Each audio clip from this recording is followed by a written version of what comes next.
thing about the northern powerhouse is that, of course, Manchester is the big hub, but actually, if you want to drive economic regeneration, you drive it to places like to Newcastle, you drive it to places like Leeds, and we do not agree that it is not just about Manchester. It should be about these other areas where they're desperately in need of economic and urban regeneration.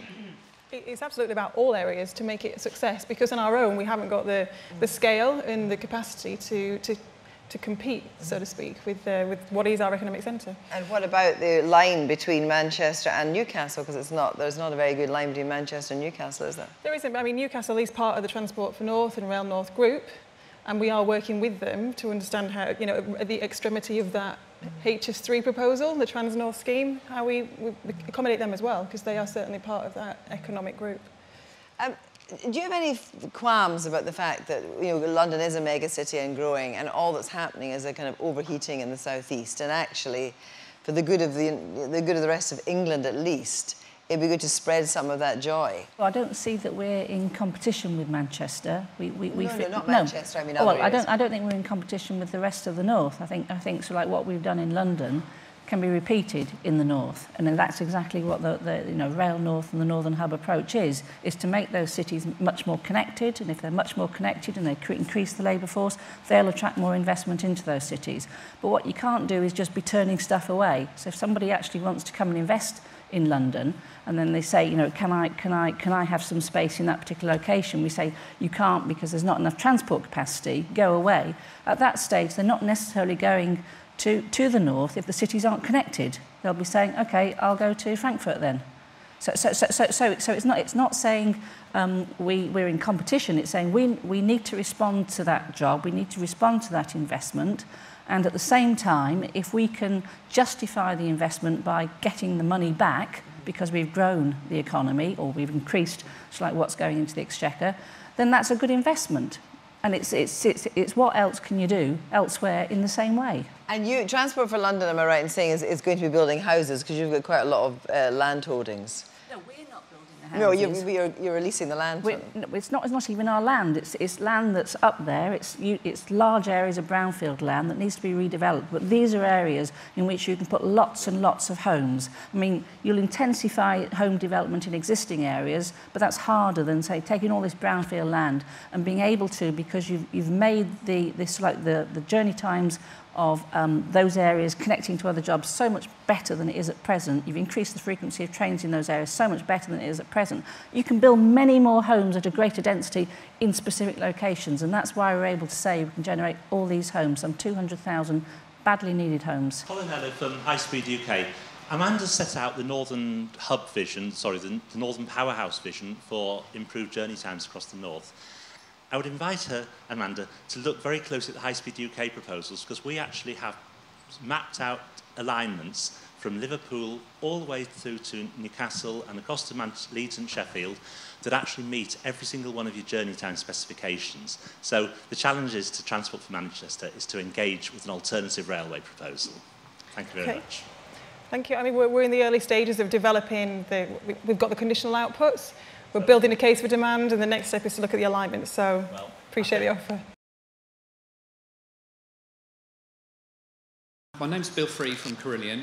I'd just like to ask a question of Michelle, really, as to why this tunnel isn't being, your tunnel isn't being bored large enough to fit double-decker trains on, even if you didn't need to use it to begin with. At a time when you needed more capacity, it would probably be quite easy, or relatively easy, to enlarge the existing railway north and south rather than put another tunnel right the way through. And I just wanted to make a comment that I think when you see that you went from 2002 to starting development on Crossrail 2 to 2020 when you might start work, that actually, I'm sorry, but these ideas for an alternative to HS2 are just sheer folly, because we can't wait 18 years to start work on it. We need to start work in a couple of years' time. Michelle? In terms of why don't we build bigger tunnels, well, the tunnels we're building already are huge. And it's not that easy to fit some of these tunnels in under the spaces through London, particularly if you want to stay in the London clay.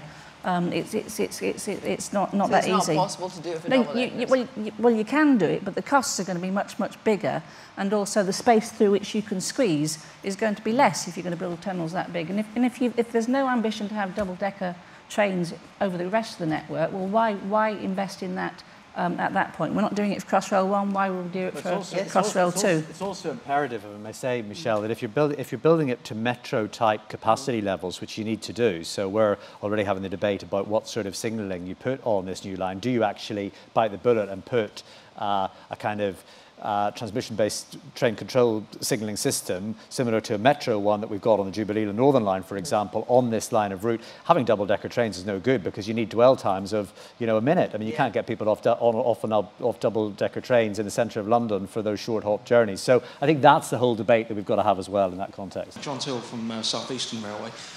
We're hearing a lot about Northern Powerhouse, certainly what's happening in London, proposals for Crossrail 2, etc.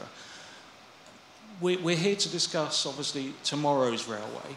And so what are we doing? This is a question for all the panellists. What are we doing to ensure a consistent product for all users of rail? Not just those in the north, not just those in London. What about every city, every town, every community that railway serves?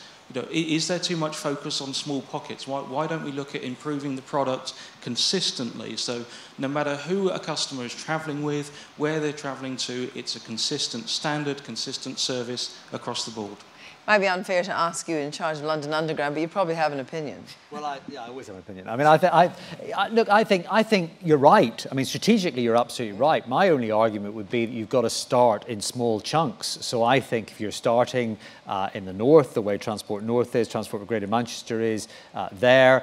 If you follow our approach, my approach to the rail network in a more coordinated way within the London boundary as a starting point, then I think you can extend your reach by logic beyond that. So I wouldn't argue with your strategic intent. I think it's just the step. You've got to have some practical steps to get there. And I don't see why somebody using a South West Trains commuter train into London Waterloo in the morning shouldn't have the same type of frequency and intensity of service that you get out of Brixton on the Victoria line. Why would you want to do it differently? I mean, they're the same people. They just happen to live adjacent to a mainline station rather than a tube station. So it seems to me a logical conclusion. Amanda.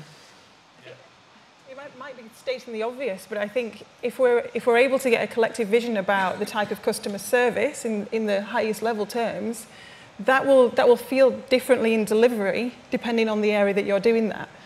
So rather than tightly controlling the standards by which we deliver specific things in the rail industry, focusing, which we're not very good at, I think, typically across the industry, focusing on the product that we want and the outcome that we want and giving places the flexibility to deliver the process for getting there is what we're starting to see the benefits from in devolution. The simplest thing is if you can pay in the same way. But they can't pay in the same No, way. if you could, Yeah. across the piece. Yeah, but that's never going to happen, is it? Why not? If you've got contactless.